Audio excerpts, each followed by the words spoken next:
Hello everyone, Kodesh academy के इस online platform में आपका हार्दिक स्वागत है। जैसा कि अपनों ने पिछले वाले लेक्चर में फंडामेंटल राइट्स के बारे में समझा था कि फंडामेंटल राइट्स को फंडामेंटल क्यों कहा जाता है, कौन कौन से अधिकार जो है प्रदान होते हैं, कौन कौन से अधिकार व्यक्ति को प्राप्त होता है। उसके बाद अपनों ने देखा कि विश्व में सबसे पहले मौलिक अधिकारों की मांग कब हुई। उसके बाद अपनों ने क्या देखा कि भारतीय परिप्रेक्ष्य में मौलिक अधिकारों की मांग कब हुई। तो अपनों ने 1895 के स्वराज विधेयक से लेकर तेज बहादुर सप्रू तक देखा था। उसके बाद संविधान सभा के बारे में देखा था कि कौन कौन सी समितियां इसके लिए गठित हुई थी। ये सब चर्चा अपन पिछले लेक्चर में कर चुके हैं। अगर आपने पिछला लेक्चर नहीं देखा हो तो आप जाके पिछला लेक्चर देख लीजिए, क्योंकि एक मौलिक अधिकारों को पढ़ने की एक बेसिक अंडरस्टैंडिंग डेवलप आपको उसी से होगी। तो आज वाले लेक्चर में अपन एक एक करके मौलिक अधिकारों के ऊपर चर्चा करने वाले हैं कि आर्टिकल 12 में क्या कहा गया था, आर्टिकल 13 में, फिर 14 से लेके कौन कौन सी स्वतंत्रताएं हमें प्रदान है, इन सभी के ऊपर आज चर्चा हमारी रहने वाली है। तो आपको पता है जैसे कि फंडामेंटल राइट्स हमारे कॉन्स्टिट्यूशन में कौन से भाग में, भाग 3 में, कौन से भाग में, भाग 3 में, अनुच्छेद किससे 12 से लेके 35 तक भारतीय संविधान में जो है हमें मौलिक अधिकार देखने को मिलते हैं।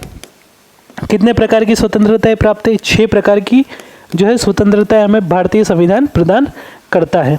इसके अंतर्गत कौन कौन से अपवाद है, इनके ऊपर भी अपन बेसिकली वाइज जो है टॉपिक वाइज चर्चा करते चलेंगे। तो 6 प्रकार की स्वतंत्रता प्राप्त है। आपने जैसे पढ़ा होगा कि जब भारतीय संविधान लागू हुआ था तो हमें 7 प्रकार की स्वतंत्रताएं प्राप्त थी। हमें संपत्ति के अधिकार की स्वतंत्रता भी प्राप्त थी, पर कालांतर में चल के जो एक संविधान संशोधन हुआ और संविधान संशोधन के द्वारा क्या हुआ, जो हमारी जो संपत्ति के अधिकार की जो स्वतंत्रता थी उसको हटाकर उसे क्या बना दिया गया, उसे एक विधिक अधिकार के द्वारा विधिक अधिकार में परिवर्तित कर दिया। और उसे कौन से आर्टिकल में सम्मिलित कर दिया गया, यहाँ से आर्टिकल 31 और आर्टिकल 19 में, दोनों में प्रावधान था संपत्ति के अधिकार को। तो यहाँ से हटाकर कहाँ पे आर्टिकल 300 में उसको डाल दिया गया। तब यहाँ से अपन चर्चा करने वाले कि आर्टिकल 12 में क्या है, आर्टिकल 13 में क्या है, उसके बाद 14 से लेके 35 तक कौन कौन सी स्वतंत्रताएं हमें प्रदान की गई है, तो देख लेते हैं। तो भारतीय संविधान की अगर बात करें तो भारतीय संविधान हमें 6 प्रकार की स्वतंत्रताएं प्रदान करता है। कौन कौन सी? एक होती है समानता का अधिकार, एक होती है स्वतंत्रता का अधिकार, एक होता है शोषण के विरुद्ध अधिकार, एक होता है धर्म की स्वतंत्रता का अधिकार, एक होता है संस्कृति और शिक्षा का अधिकार, संवैधानिक उपचारों का अधिकार।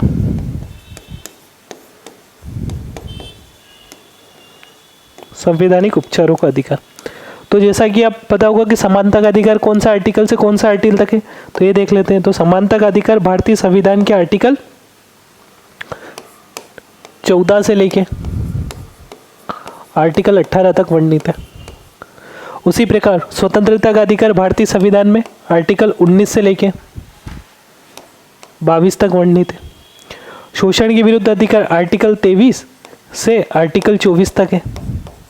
और धर्म की स्वतंत्रता का अधिकार या धार्मिक स्वतंत्रता अधिकार आर्टिकल 25 से लेकर आर्टिकल 28 तक वर्णित है भारतीय संविधान में। संस्कृति और शिक्षा का अधिकार आर्टिकल 29 और आर्टिकल 30 में वर्णित है। और संवैधानिक उपचारों का अधिकार आर्टिकल 32 में वर्णित है। तो भारतीय संविधान हमें 6 प्रकार की स्वतंत्रताएं प्रदान करता है। अपन आगे जैसे जैसे पढ़ते चलेंगे अपन एक एक आर्टिकल के ऊपर चर्चा करते चलेंगे। बेसिकली आपको ये वाली स्लाइड मुंह जुबानी याद होनी चाहिए, क्योंकि आपकी बहुत सारे एग्जामों में यहीं से प्रश्न आ जाते हैं डायरेक्ट कि समानता का अधिकार कौन सा आर्टिकल से कौन सा आर्टिकल तक दिया गया है। उसके बाद पूछ लेगा आपको शोषण के विरुद्ध अधिकार कौन सा आर्टिकल से कौन सा आर्टिकल तक दिया गया है। पूछ लेगा आपसे धर्म की स्वतंत्रता का अधिकार कौन सा आर्टिकल से कौन सा आर्टिकल दिया गया है। पूछ लेगा आपसे संवैधानिक उपचारों का अधिकार कौन सा आर्टिकल से कौन सा आर्टिकल दिया गया है, आर्टिकल 32 में। पूछ लेगा आपसे कि स्वतंत्रता का अधिकार कौन सा आर्टिकल से 19 से लेके कौन सा आर्टिकल तक दिया गया है 22 से। तो अपन जैसे जैसे लेक्चर में आगे बढ़ते चलेंगे मैं आपको आर्टिकल वाइज एक एक के ऊपर चर्चा करते चलूंगा। जैसा कि आप स्लाइड में देख रहे होंगे कि मैंने शुरू में तो बताया था कि जो मौलिक अधिकार आर्टिकल 12 और आर्टिकल 12 से लेके आर्टिकल 35 तक दिए गए, पर यहाँ तो आर्टिकल 14 से स्टार्ट है। तो आप मन में आ रहा हुआ डाउट कि सर आर्टिकल 12 और आर्टिकल 13 कहाँ गए, तो बस ये स्वतंत्रता के अधिकारों के अंतर्गत इनको शामिल नहीं किया जा सकता है। जो ये मूल जो हमें स्वतंत्रताएं दी गई 6 प्रकार की, उनके अंतर्गत उनको बेसिकली अलग पॉइंट ऑफ व्यू से पढ़ना पड़ेगा। तो जैसे आर्टिकल 12 में जो है राज्य की परिभाषा दी गई है। आर्टिकल 13 देखोगे तो आर्टिकल 13 में मूल अधिकारों की असंगत विधियाँ। तो ये एक तो आर्टिकल 12 में बेसिकली इंट्रोडक्शन दिया गया है, और आर्टिकल 13 में कौन से मूल अधिकारों का जो विधियाँ मूल अधिकारों के असंगत होगी उनके बारे में दिया गया है। तो आज वाले लेक्चर में अपन आर्टिकल 12 और आर्टिकल 13 को पढ़ेंगे, बहुत डीप जाके पढ़ने की कोशिश करेंगे, ताकि आपके एग्जाम पॉइंट ऑफ व्यू से तो काम का हो ही जाए, आपकी एक बेसिक अंडरस्टैंडिंग डेवलप हो जाएगी। क्या संसद वाकई मूल अधिकारों को अपने से छीन सकती है, क्या नहीं छीन सकती। जो अपने मन में जो विचार चलते रहते हैं कि क्या जो है संसद कभी भी हमारे मूल अधिकारों को छीन लेगी, ये कर लेगी। राज्य क्या होता है, कौन कौन से ऐसे क्षेत्र होते हैं जिनके जो है जिनमें अपने मौलिक अधिकार प्राप्त होते हैं। तो आज अपन बेसिकली उसी के ऊपर चर्चा करने वाले हैं कि जो है आपको पता होगा, जैसा कि पिछले लेक्चर में बताया था कि मौलिक अधिकार किसके विरुद्ध प्राप्त होते हैं, राज्य के विरुद्ध प्राप्त होते हैं। तो राज्य क्या होता है ये देखेंगे। तो राज्य के विरुद्ध होते तो क्या राज्य अपनों से छीन सकता है। तो इन सभी के ऊपर आज वाले लेक्चर में अपनी चर्चा रहने वाली है। तो चलिए शुरू करते हैं। तो शुरू करते हैं सबसे पहले आर्टिकल 12 से। तो आर्टिकल 12 में दे रखा है राज्य की परिभाषा। आर्टिकल 12 क्या देता है, राज्य की परिभाषा देता है। इसमें कहा गया है कि राज्य के अंतर्गत कौन कौन सी चीज़ें शामिल होगी। तो राज्य के अंतर्गत शामिल होगी सबसे पहले तो गवर्नमेंट। कौन से वाली, केंद्र वाली। केंद्र के अंतर्गत 2 चीज़ें शामिल होगी, एक होगी व्यवस्थापिका, कार्यपालिका, दोनों शामिल होगी, दोनों इसके अंतर्गत शामिल होगी। इसी प्रकार दूसरे में स्टेट गवर्नमेंट, दूसरे में कौन सी शामिल होगी, स्टेट गवर्नमेंट। इसके अंतर्गत भी व्यवस्थापिका और कार्यपालिका दोनों शामिल होगी। तीसरे में आएगी जो पंचायती राज, पंचायती संस्था या लोकल बॉडीज, राज्य के अंतर्गत शामिल होगी। कौन सी, लोकल बॉडीज। लोकल बॉडीज में आप देखेंगे अपन कैसे पंचायतें, नगर पालिकाएं, पंचायतें हो जाएगी अपनी, नगर पालिका हो जाएगी, ये सब किसके अंतर्गत शामिल होगी, लोकल बॉडीज के अंतर्गत शामिल होगी। ठीक है। सबसे पहले तो गवर्नमेंट में अपनों ने देखा कि केंद्रीय में कौन कौन शामिल होगी। केंद्रीय गवर्नमेंट के अंतर्गत विधायिका शामिल होगी, कार्यपालिका शामिल होगी। स्टेट गवर्नमेंट के अंतर्गत कौन सी, व्यवस्थापिका शामिल होगी, कार्यपालिका शामिल होगी, पंचायती राज शामिल होगा। और चौथे पॉइंट के अंतर्गत आता है अदर बॉडीज। कौन सी, अदर बॉडीज, अन्य संस्थाएं। तो बेसिकली क्या होता है, ये तो कॉमन समझिए कि केंद्र में व्यवस्थापिका और कार्यपालिका, राज्य की व्यवस्थापिका और कार्यपालिका जो है, उसके बाद पंचायत वाली व्यवस्थापिका या पंचायत में जो बॉडीज़ है, कौन सी, नगर पालिका हो गई, ग्राम पंचायतें हो गई। ये अदर्स में आते हैं बहुत सारे डिस्प्यूट्स। तो ये डिस्प्यूट्स संविधान निर्मित होने से स्टार्ट हो गए कि अन्य संस्थाओं में शामिल कौन कौन सी चीज़ें होगी। तो बहुत सारे, जैसे अन्य संस्थाओं में कौन सी, LIC, जो LIC, ONGC। तो सबसे पहले प्रश्न मन में उठाए लोगों के मन में, अब जो है सुप्रीम कोर्ट के सामने गया कि अदर बॉडीज़ में कौन कौन सी संस्थाएं शामिल होगी, इनका निर्धारण कैसे किया जाएगा। तो सबसे पहले इसके लिए एक वाद है। सुप्रीम कोर्ट में एक आदमी गए, कौन गए, एक आदमी व्यक्ति गए जिनका नाम था RD सेट्टी साहब। तो RD सेट्टी साहब बेसिकली क्या थे, कॉन्ट्रैक्टर थे।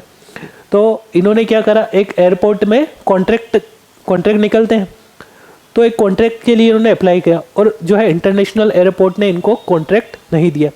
तो इन्होंने बोल दिया कि ये तो बिल्कुल अन्य संस्थाओं में शामिल होगा और जो राज्य कहलाएगा, और राज्य हमारे मौलिक अधिकारों का हनन कर रहा है। तो कहीं ना कहीं जो है इंटरनेशनल एयरपोर्ट राज्य के अधीन आएगा, और जो है हमारे मूल अधिकारों का हनन हो रहा है। और मूल अधिकारों का हनन होता है तो अपन आर्टिकल 32 के डायरेक्ट कहाँ जा सकते हैं, सुप्रीम कोर्ट जा सकते हैं, संवैधानिक उपचारों के अधिकार के तहत। तो क्या RD सेट्टी साहब चले गए सुप्रीम कोर्ट। तो सुप्रीम कोर्ट ने कहा कि हाँ बिल्कुल। तो सुप्रीम कोर्ट के सामने ये प्रश्न है कि राज्य कौन सा होगा। तो सुप्रीम कोर्ट ने कहा कि वे संस्था है, क्या, वे संस्थाएं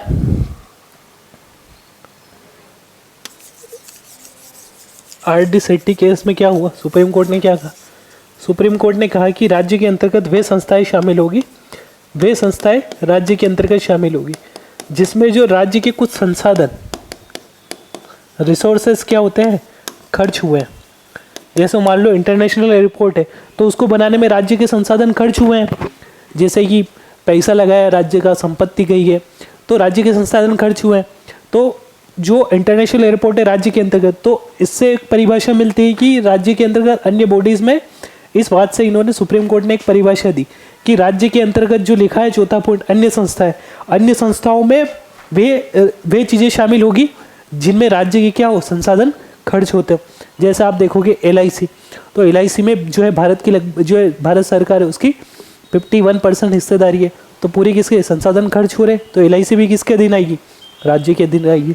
उसके बाद ONGC के अंतर्गत भी क्या, ONGC में भी भारत के रिसोर्सेज जो है, जो रिसोर्सेज है वो क्या हो रहे हैं, खर्च हो रहे हैं, संसाधन है वो खर्च हो रहे हैं, तो ये भी किसके अंतर्गत शामिल होगी, ये भी किसके अंतर्गत शामिल होगी, ये भी राज्य के अंतर्गत शामिल होगी। तो बेसिकली इससे एक आइडिया निकला कि जो संसाधन खर्च होंगे वो राज्य के अंतर्गत शामिल होंगे। इसके बाद एक और वाद आया, इसके बाद वाद आया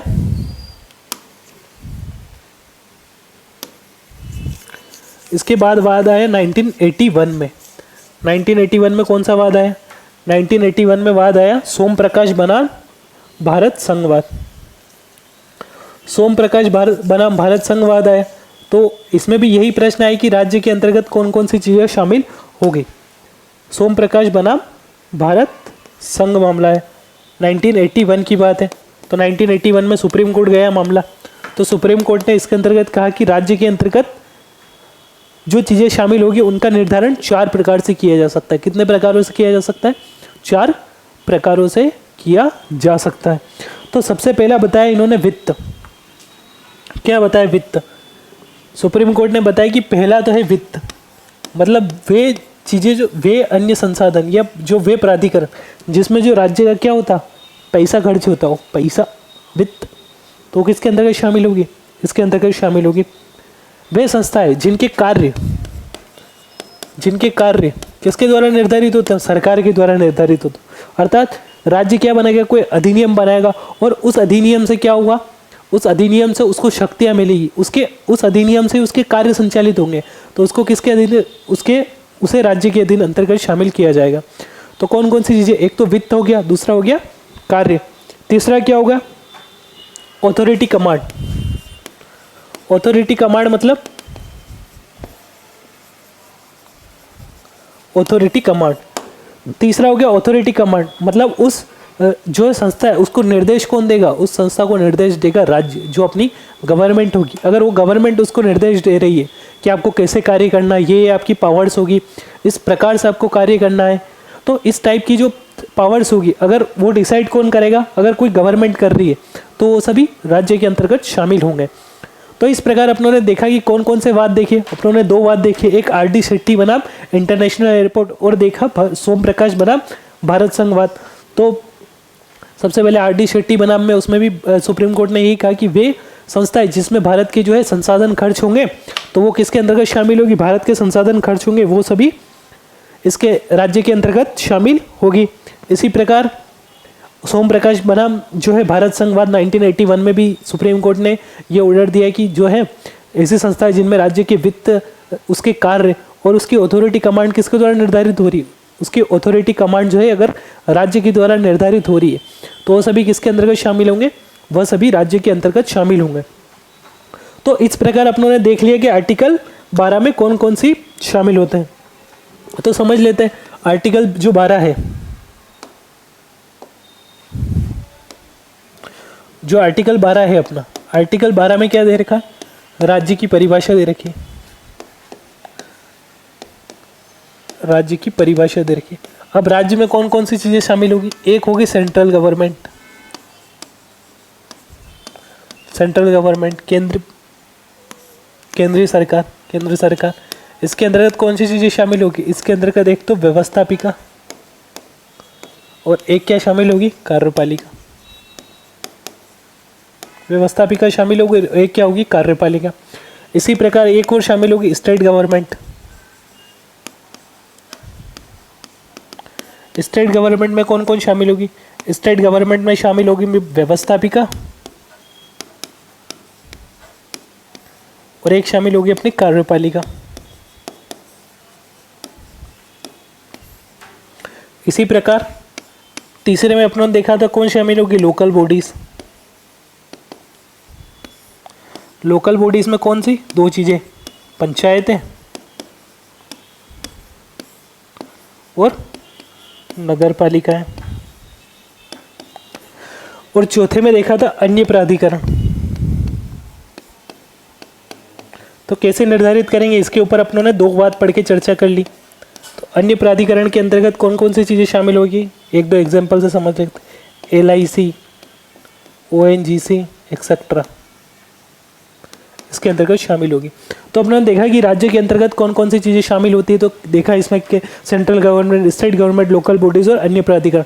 आशा करता हूँ कि ये आर्टिकल आपको समझ में आ गया होगा। अन्य प्राधिकरणों का कैसे निर्धारण होता है इसके बारे में अपनों ने चर्चा कर ली है।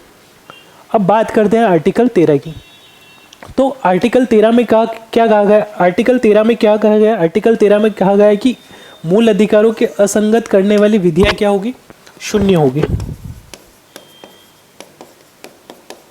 शून्य होगी अर्थात, अब इससे तात्पर्य क्या? इससे तात्पर्य कि वे विधियां क्या, वे विधियां जो मूल अधिकारों का क्या करती हो? उल्लंघन करती हो। मान लो जैसे संसद ने कोई ऐसी विधि बनाई जो समानता के अधिकार का उल्लंघन करती हो। कैसे?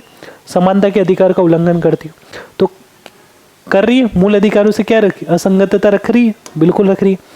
तो ये सभी जो विधियां हैं शून्य होगी। अब इनको शून्य घोषित कौन करेगा? इनको शून्य घोषित करेगा अपना सुप्रीम कोर्ट। Supreme court. अब सुप्रीम कोर्ट क्या करेगा?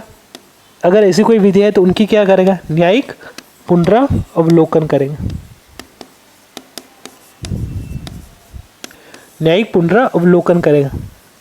तो न्यायिक पुनरावलोकन क्या होता है ये देख लेते हैं सबसे पहले। तो न्यायिक पुनरावलोकन से तात्पर्य अगर व्यवस्थापिका और कार्यपालिका, व्यवस्थापिका मतलब संसद, कार्यपालिका मतलब मंत्रिपरिषद।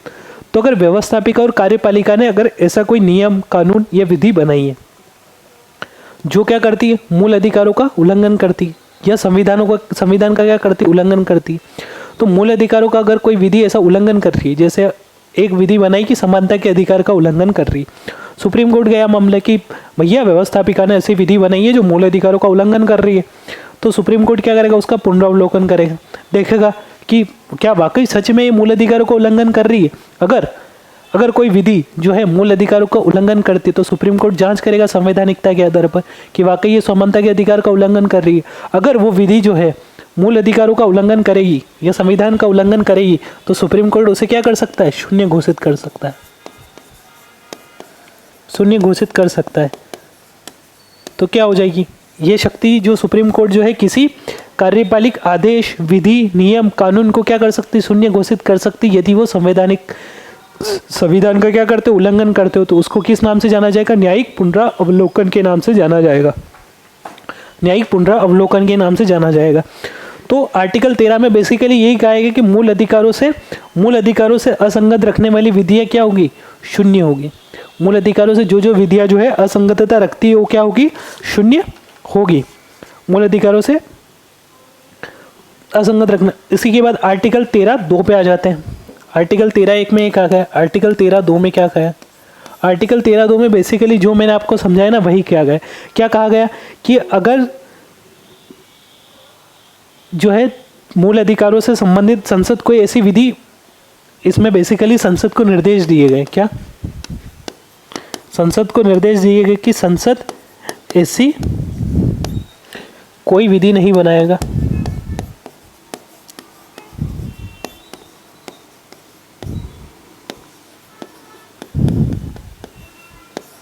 जो मूल अधिकारों को क्या करती हो?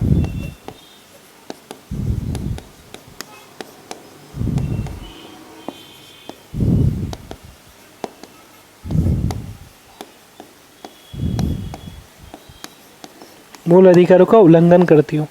इसमें आर्टिकल 13(2) में, जैसे आर्टिकल 13(1) में क्या गया, जो मूल अधिकारों का उल्लंघन करने वाली विधियाँ क्या होगी, शून्य घोषित होगी। आर्टिकल 13(2) में संसद को निर्देश दिए गए, पर्टिकुलरली निर्देश दे दिए संसद को कि संसद तुम ऐसी कोई विधि नहीं बनाओगी जिससे क्या होता है, मूल अधिकारों का उल्लंघन होता है। अगर तुमने फिर भी ऐसी कोई विधि बना दी जो मूल अधिकारों का उल्लंघन होती है, तो ये मामला कहाँ जाएगा, सुप्रीम कोर्ट जाएगा। और सुप्रीम कोर्ट क्या कर सकता है इसे, सुप्रीम कोर्ट न्यायिक पुनरावलोकन के तहत इसे शून्य घोषित कर सकता है। तो ये देख लिया अपनों ने। तो अब देखते हैं कि कौन कौन से थ्योरीज, इसके अगर बात करें न्यायिक पुनरावलोकन की, ये समझ लिया। अब किसी विधि को शून्य घोषित करने के लिए जो है 5 सिद्धांत अपने यहाँ कार्य करते हैं। कौन कौन से सिद्धांत है उनके ऊपर देख लेते हैं। तो कुल 5 सिद्धांत अपने यहाँ कार्य करते हैं। एक होता है आच्छादन का सिद्धांत, एक होता है भविष्यलक्षी सिद्धांत, एक होता है पृथक्करण का सिद्धांत, एक होता है अद्वितीयजन का सिद्धांत और एक होता है जुडिशियल रिव्यू। तो जिसमें से जुडिशियल रिव्यू अपन समझ चुके हैं। जुडिशियल रिव्यू क्या, न्यायिक पुनरावलोकन।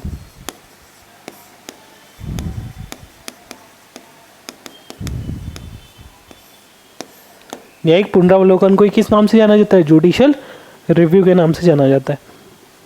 तो ये देख लिया। तो सबसे पहले अपन सिद्धांत की बात कर लेते हैं, भविष्यलक्षी सिद्धांत।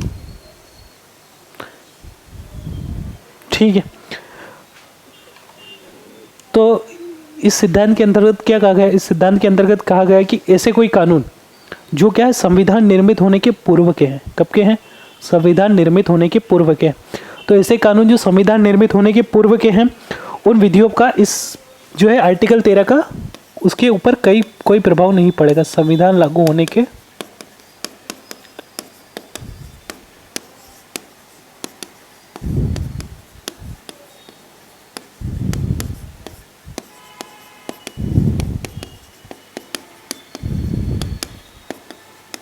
किसका प्रभाव नहीं पड़ेगा, आर्टिकल 13 का। तो भविष्यलक्षी सिद्धांत ऐसे याद रख लो आप, तो बेसिक पॉइंट ऑफ व्यू से ये इतना ज़्यादा काम का नहीं। भविष्यलक्षी सिद्धांत ये है कि वे विधियाँ जो संविधान लागू होने से पूर्व की हैं, वे विधियाँ जो संविधान लागू होने से कब की है, पूर्व की है, उन पर मौलिक अधिकार जो है आर्टिकल 13 जो है उसका कोई प्रभाव नहीं पड़ेगा। दूसरा देख लेते हैं अद्वितीयजन का सिद्धांत। अद्वितीयजन का सिद्धांत, जैसे आपको पता होगा आर्टिकल 12 से आर्टिकल 35 तक मूल अधिकार दिए गए, आपको भी अधिकार दिए गए, मुझे भी अधिकार दिए गए। तो आपको जो अधिकार दिए गए, मुझे जो अधिकार दिए गए, अपन इनको छोड़ नहीं सकते। क्या नहीं कर सकते, त्याग नहीं सकते हैं। अद्वितीयजन का सिद्धांत, अद्वितीयजन का सिद्धांत, इसमें क्या कहा गया कि जो नागरिक हैं वो मूल अधिकारों का क्या कर सकते हैं, त्याग नहीं कर सकते हैं।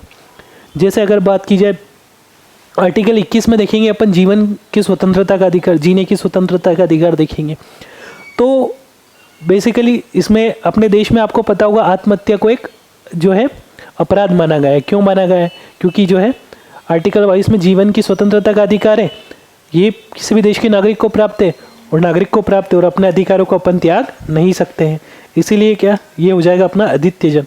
अद्वितीयजन से तात्पर्य जो है कोई भी नागरिक अपने मूल अधिकारों को जो है त्याग नहीं सकता है। इसीलिए तो बहुत सारे डिबेट चलती रहती है, जैसे active euthanasia, passive euthanasia. Passive euthanasia को अब जो है एक्सेप्ट कर लिया है भारत ने, कि जैसे पैसिव यूथनेसिया से तात्पर्य क्या है कि मान लो कोई व्यक्ति बहुत ज़्यादा बीमार है, तो वो अपना आत्मत्याग कर सकता है कि बहुत ज़्यादा तकलीफ में, बहुत ज़्यादा बीमार है, उसकी हालत बहुत ज़्यादा दिन ब दिन बिगड़ती जा रही, बहुत ज़्यादा दर्द में पीड़ित व्यक्ति, असहनीय दर्द से पीड़ित, तो वो व्यक्ति क्या कर सकता है, अपने जीवन को त्याग सकता है। तो इसको पैसिव यूथनेसिया के नाम से जाना जाता है। तो अद्वितीयजन अपनों ने समझ लिया कि अद्वितीयजन के सिद्धांत से क्या तात्पर्य, अद्वितीयजन के सिद्धांत से तात्पर्य कोई भी व्यक्ति अपने मूल अधिकारों का त्याग नहीं कर सकता है। भविष्यलक्षी सिद्धांत देखा कि संविधान लागू होने से पूर्व की विधियों का इस आर्टिकल 13 का उस पर कोई प्रभाव नहीं पड़ेगा। एक होता है आच्छादन का सिद्धांत। आच्छादन का सिद्धांत क्या होता है, मान लो कि ये अपने मूल अधिकार है, जैसे मान लो ये मूल अधिकार, ऐसे समझ लो इसको, ये अपने मूल अधिकार है, ये क्या है, मूल अधिकार है। ठीक है, अब संसद ने कोई विधि बनाई, संसद ने कोई विधि बनाई, जो विधि क्या कर रही है, मौलिक अधिकारों का उल्लंघन कर रही है, संसद ने ऐसी विधि बनाई जो क्या कर रही है, मौलिक अधिकारों का उल्लंघन कर रही है। तो आदित्यजन के सिद्धांत के अंतर्गत क्या होता है, जो मौलिक अधिकार होंगे वो इस विधि को क्या करेंगे, ढक लेंगे। क्या कर लेंगे, ढक लेंगे। इस विधि को क्या करेंगे, ढक लेंगे। तो इसे किस नाम से जाना जाता है, आच्छादन का सिद्धांत जाना जाता है।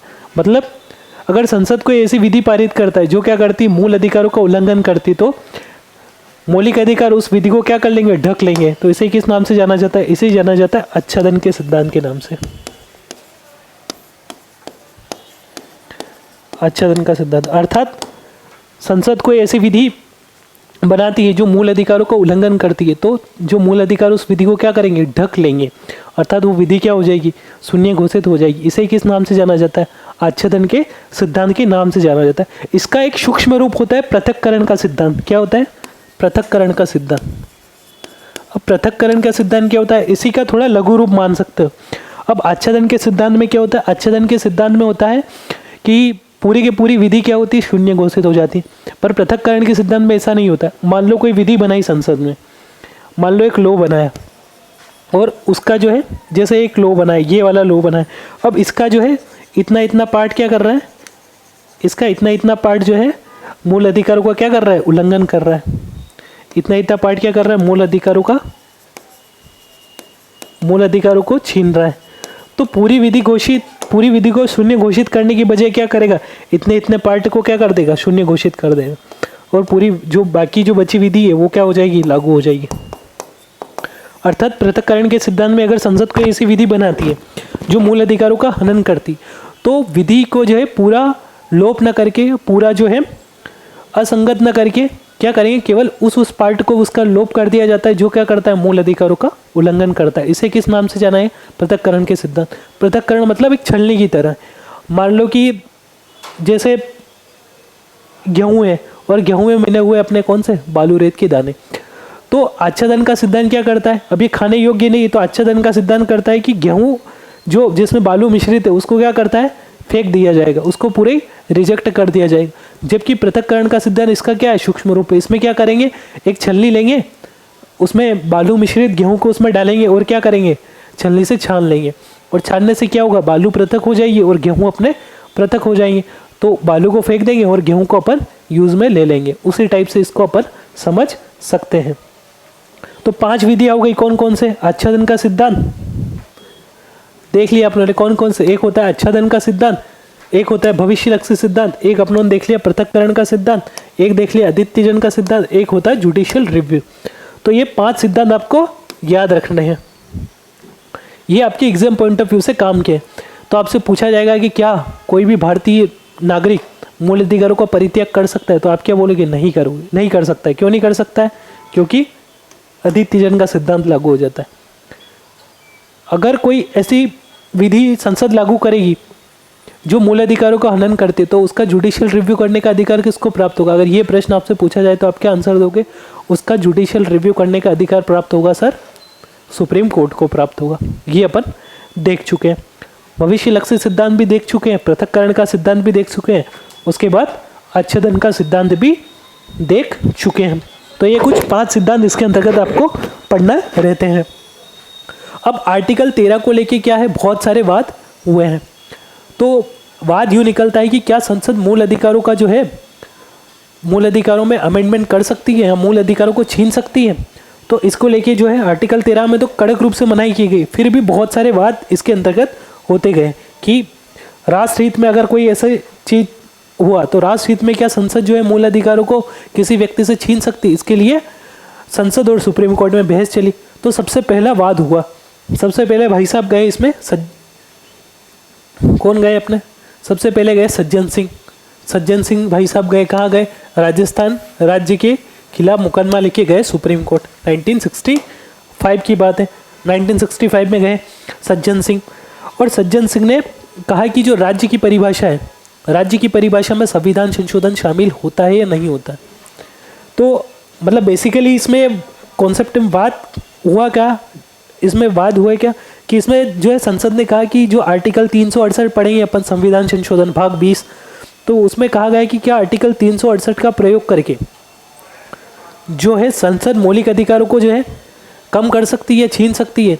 तो इसके लिए वाद हुए। सबसे पहले सज्जन सिंह भाई साहब गए राजस्थान राज्य के विरुद्ध मामला लेके 1965 में।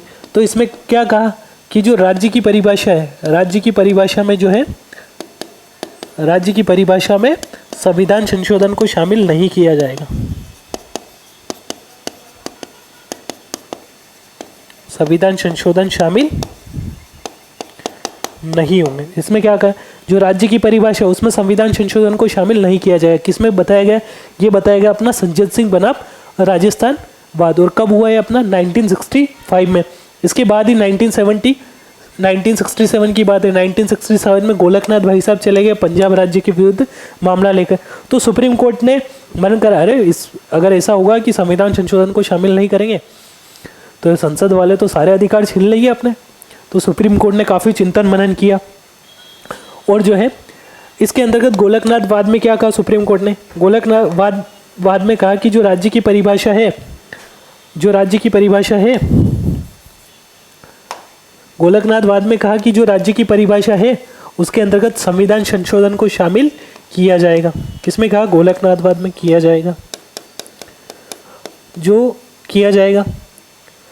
और अगर संविधान संशोधन ऐसा बनाया जाता है जिससे क्या होता है, मूल अधिकारों का उल्लंघन होता है, तो सुप्रीम कोर्ट क्या कर सकती है, जुडिशियल रिव्यू कर सकती है। अपन समझ चुके हैं न्यायिक पुनरावलोकन कर सकती है, क्या होता है ये अपनों ने देख ही लिया। तो किस वाद में सुप्रीम कोर्ट ने माना कि संविधान संशोधन जो है उनका जुडिशियल रिव्यू किया जा सकता है। तो ये प्रश्न पूछा जाता है आपसे, क्या आंसर लगाओगे, गोलकनाथ बनाम पंजाब राज्यवाद। तो यहाँ से हो गया। अब उस टाइम पे सरकार थी इंदिरा गांधी की, तो चढ़ गई इंदिरा गांधी, अरे ये तो अपनी सारी पावर छीन रहे हैं, कुछ तो करना पड़ेगा रे बाबा, कुछ तो करना पड़ेगा रे बाबा। तो सुप्रीम कोर्ट में क्या करा इन्होंने, हिलाए संसद में बिल, कौन सा, 44वां कॉन्स्टिट्यूशन अमेंडमेंट।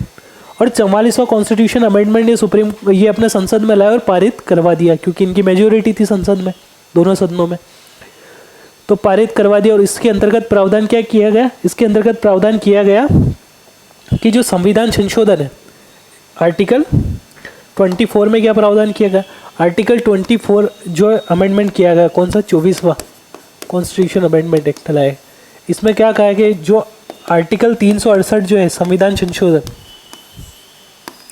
उसको राज्य के अंतर्गत शामिल नहीं किया जाएगा और इसका जो है सुप्रीम कोर्ट जुडिशियल रिव्यू नहीं कर सकता है। क्या नहीं कर सकता है, जुडिशियल रिव्यू नहीं कर सकता है। कौन से संविधान संशोधन से, 24वें संविधान संशोधन से प्रावधान कर दिया कि जो है सुप्रीम कोर्ट जो आर्टिकल 368 जो है राज्य की परिभाषा के अंतर्गत शामिल नहीं होता है और जो है सुप्रीम कोर्ट इसका जुडिशियल रिव्यू नहीं कर सकती। तो ये सारे वाद हो गए 24वां। अब इस टाइप से देखा सुप्रीम कोर्ट ने कि यार ये तो बहुत हो रही है भैया नाइंसाफी, एक मिनट, तो ये तो हो रही है नाइंसाफी, ऐसे थोड़ी चलेगा, ऐसे तो कुछ भी आप अमेंडमेंट कर दोगे। तो इसके बाद जो है केरल राज्य में ऐसा संपत्ति के अधिकार को लेके गए थे, कौन से, केशवानंदा। बेसिकली एक संघ के हुआ करते थे, इनकी कुछ ज़मीन को जो है सरकार ने ऑक्यूपाइड कर लिया था, केरल सरकार, उस बात को लेके गए थे केशवानंदा भाई साहब। और यही माइलस्टोन साबित हुआ अपने कौन से, सुप्रीम कोर्ट का। बहुत व्यापक रूप से पूरे संविधान का अध्ययन करा सुप्रीम कोर्ट ने। लगभग इसमें 13 जजों की कितनी बेंच बैठी थी, सुप्रीम कोर्ट के इतिहास में सबसे बड़ी बेंच थी इसमें, 13 जजों की, 13 जजों की बेंच बैठी। और 13 जजों की बेंच ने क्या किया, 7-6 से एक फैसला दिया। 7-6 से तात्पर्य 7 पक्ष में थे और 6 विपक्ष में थे इसके। इन्होंने कहा बेसिक स्ट्रक्चर का फॉर्मूला दिया, किसका, बेसिक स्ट्रक्चर का, बेसिक स्ट्रक्चर। तो सबसे पहले बेसिक स्ट्रक्चर होती क्या वो देख लेते हैं। केशवानंदा भारतीयवाद में सुप्रीम कोर्ट ने बताया कि जो संविधान में कुछ ऐसे मूल तत्व होते हैं, जैसे पंथ निरपेक्षता हो गई, सामाजिक न्याय हो गया, एकता हो गई, अखंडता हो गई, बंधुत्व हो गए, तो कुछ ऐसे मूल अधिकार हो गए। तो कुछ ऐसी चीज़ें संविधान में जो है संविधान का एकदम क्रक्स होती है, अगर उनमें किसी प्रकार का अगर कोई परिवर्तन करेंगे तो संविधान संशोधन नहीं रहकर क्या बन जाएगा, पूरा नया संविधान बन जाएगा। जो संविधान विषय, जो अपने संविधान निर्माता है, उनका जो मंतव्य था, जो संविधान को निर्मित करा, जैसे मूल अधिकार दिए, बंधुत्व, एकता, अखंडता, पंथ निरपेक्षता, तो इन सभी को इसके अंतर्गत बेसिक स्ट्रक्चर के अंतर्गत ये सभी कुल क्रक्स होते हैं। इनमें अगर कोई अमेंडमेंट करेगी अगर संसद, तो वो क्या रहेंगे, नए अमेंडमेंट नहीं रहकर क्या बन जाएंगे, नए संविधान बन जाएंगे। तो इसलिए इन्होंने एक कॉन्सेप्ट दिया कि ये सभी बेसिक स्ट्रक्चर, और अगर संसद ऐसा कोई कानून बनाती है जो क्या करती है, बेसिक स्ट्रक्चर का क्या करती है, मूल ढांचे का क्या करती है, उल्लंघन करती है, तो सुप्रीम कोर्ट क्या कर सकती है, जुडिशियल रिव्यू कर सकती है। क्या कर सकती है, जुडिशियल रिव्यू कर सकती है। और अगर जुडिशियल रिव्यू में सुप्रीम कोर्ट ने क्या पाया कि ये प्रावधान जो है मूल अधिकारों का या बेसिक स्ट्रक्चर का उल्लंघन करे, तो सुप्रीम कोर्ट उन्हें क्या कर सकती है, रद्द घोषित कर सकती है। सुप्रीम कोर्ट रद्द घोषित कर सकती है। तो बेसिक स्ट्रक्चर का जो फॉर्मूला है अपना किस में आया, केशवानंदा भारती वाद में है। तो वाद अपनों ने देख लिए कौन कौन से। सबसे पहला वाद देखा अपने सज्जन सिंह बनाम राजस्थान राज्यवाद। कब देखा, 1965 में। इसमें कहा कि संविधान संशोधन राज्य के अंतर्गत शामिल नहीं होते। उसके बाद देखा अपनों ने गोलकनाथ बनाम पंजाब राज्य 1967। इसमें कहा गया कि जो राज्य है उसके अंतर्गत संविधान संशोधन को शामिल किया जाता है। फिर 24वां कॉन्स्टिट्यूशन अमेंडमेंट कौन लाए, इंदिरा गांधी लाई। संसद ने एक बिल पारित किया, उसमें क्या कहा, जो संविधान संशोधन है उसका जुडिशियल रिव्यू सुप्रीम कोर्ट नहीं कर सकती। फिर आया केशवानंदा भारतीवाद, और केशवानंदा भारतीवाद में किस नाम से, बेसिक स्ट्रक्चर का कॉन्सेप्ट दिया, मूल ढांचे का, कि संविधान में कुछ ऐसे मूल तत्व होते हैं जिनमें अगर अमेंडमेंट करा संसद ने तो जो है संविधान संशोधन नहीं लेकर नए संविधान बन जाएंगे। इसलिए उनका क्या किया जा सकता है, उन सभी को मूल ढांचा बनाया गया और जुडिशियल रिव्यू में उनका सुप्रीम कोर्ट कर सकती। अब सुप्रीम कोर्ट से पूछा गया कि जो भैया ये बताओ कि आपने बेसिक स्ट्रक्चर का कॉन्सेप्ट तो दे दिया, पर ये बेसिक स्ट्रक्चर में कौन कौन सी चीज़ें शामिल होगी ये तो बता दो। तो सुप्रीम कोर्ट कहता नहीं बाबा, मुझे वो है ना मीम, मुझे माफ़ करना, तो मुझे माफ़ करना, अभी नहीं बताऊंगा मैं, जैसे जैसे मुद्दे आते जाएंगे तब तब बनाऊंगा। यह खेल लिया सुप्रीम कोर्ट अपना, भाई साहब सुप्रीम कोर्ट खेल लिया कि नहीं, इनको पहले ही बता दिया तो फिर क्या मतलब। तो इन्होंने कहा कि अभी हम क्लियर नहीं करेंगे, जैसे जैसे मुद्दे आते जाएंगे। डिसाइड कौन करेगा ये चीज़ें, बेसिक स्ट्रक्चर है या नहीं, ये करेगा अपना सुप्रीम कोर्ट डिसाइड करेगा। कौन डिसाइड करेगा, सुप्रीम कोर्ट डिसाइड करेगा। तो इस प्रकार अपनों ने आर्टिकल 12 राज्य के बारे में समझा। आर्टिकल 13 में कौन से 2 आर्टिकल पढ़े, मूल अधिकारों से असंगत रखने वाली विधियाँ। संसद आर्टिकल 13(2) में संसद ऐसी कोई विधि नहीं बनाएगा जो मूल अधिकारों को उल्लंघन करती। 5 सिद्धांत पढ़ा, कौन कौन से 5 सिद्धांत, जैसे आच्छादन का सिद्धांत, पृथक्करण का सिद्धांत पढ़ा अपनों ने, भविष्य लक्ष्य सिद्धांत पढ़ा, जुडिशियल रिव्यू पढ़ा, और कौन सा पढ़ा अपनों ने, अधिच्ಛೇದन का सिद्धांत पढ़ा। उसके बाद बहुत सारे वादों के ऊपर अपनों ने चर्चा करी। तो इस प्रकार अपना आर्टिकल 12 और 13 क्या होता है, कंप्लीट होता है। अब इसके अगले लेक्चर में अपन बात करेंगे समानता के अधिकार की। समानता के अधिकार के ऊपर डेप्थ में चर्चा करेंगे कि आर्टिकल 14 में विधि के समक्ष समता, विधियों का समान संरक्षण। तो विधि के समक्ष समता क्या है, विधियों का समान संरक्षण क्या है। आर्टिकल 15 में कहा गया है कि केवल धर्म, मूलवंश, जाति, लिंग, जन्म स्थान के आधार पर किसी प्रकार का कोई भेदभाव नहीं किया जाएगा। इन सब के बारे में एक एक करके अपन समझेंगे। इसमें इसके जो सब क्लोज है आर्टिकल 15(1), 15(2), 15(3), 15(4), 15(5) और 15(6) तक अपन पढ़ने का प्रयास करेंगे। उसके बाद आर्टिकल 16 के बारे में पढ़ेंगे, जैसे लोक नियोजन के अवसर में समानता। उसके बाद आर्टिकल 17 के बारे में पढ़ेंगे, अस्पृश्यता का अंत क्या होता है, क्यों इस प्रावधान को भारतीय संविधान में शामिल किया गया, इसके बारे में अपन देखने का प्रयास करेंगे। उसके बाद देखेंगे इसके लिए संसद इस आर्टिकल को बेस बनाकर संसद ने कौन कौन सा अधिनियम पारित करे अस्पृश्यता को उन्मूलन करने के लिए, वो देखेंगे। उपाधियों के अंत के बारे में देखेंगे, उपाधियों के अंत आर्टिकल 18 के बारे में पढ़ेंगे। उसके बाद अपन देखेंगे क्या भारत रत्न हो गया, ये सभी उपाधियाँ होती है, इनको आर्टिकल 18 इनके ऊपर लागू होता है या नहीं, इनके ऊपर अपन चर्चा करने का प्रयास करेंगे। तो अंत तक बने रहने के लिए धन्यवाद।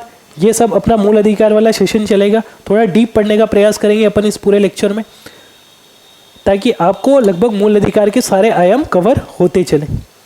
तो लेक्चर में अंत तक बने रहने के लिए धन्यवाद। मिलते हैं हम इसके अगले लेक्चर में।